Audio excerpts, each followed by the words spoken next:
Assalamualaikum warahmatullahi wabarakatuh. Hello friends, I'm Tanaya Azhima Salsabila from 7.4 and today we will learn about the helix. I'd like to turn now to the object which is the main point of this talk, the helix. This is a fascinating mathematical object which touches many parts of our lives. Movement, the natural world, the manufactured world, and our genetic makeup are all connected to the shape of helix.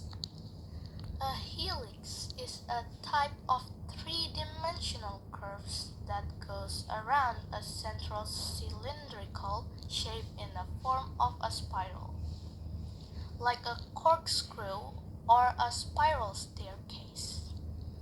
The helix is a very popular shape in nature because it is very compact.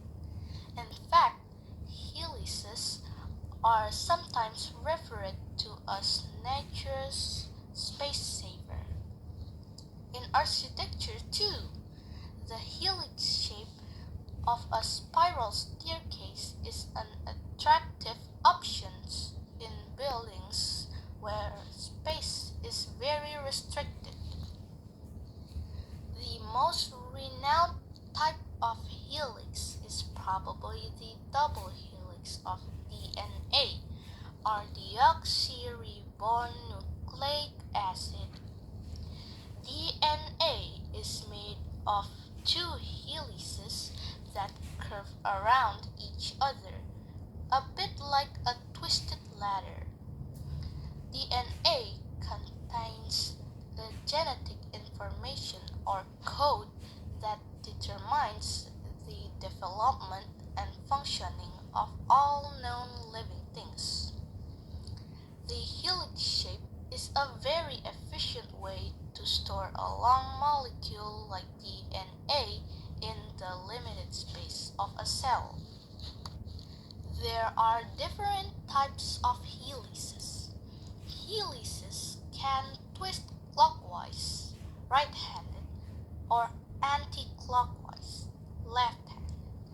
An interesting experiment is to hold a clockwise helix, such as a corkscrew, up to a mirror. The clockwise helix appears to become counterclockwise. We can perceive examples of helices in many areas of our world. Spiral staircases, cables, screws, and ropes can be right-handed or left-handed helices. A helix that goes around a cone is called a conical helix. Example of a conical helices are screws or the famous spiral ramp designed by the architect Frank Lloyd Wright in the Guggenheim Museum in New York. Helices are also prevalent in the natural world. The horns of certain animals, viruses, seashells, and the structure of plants, flowers, and leaves can all contain helices. The human umbilical cord is in fact a triple helix. With the discovery that the helix is the shape of the DNA molecule, it is not surprising that the helix is found in so many areas. It's one of the most natural shapes in nature. Let's turn our attention now to the mathematical description of the helix. You'll need a pen and paper for the next part of the talk as I'm going to give you some variables to write down. Take your time to notice the difference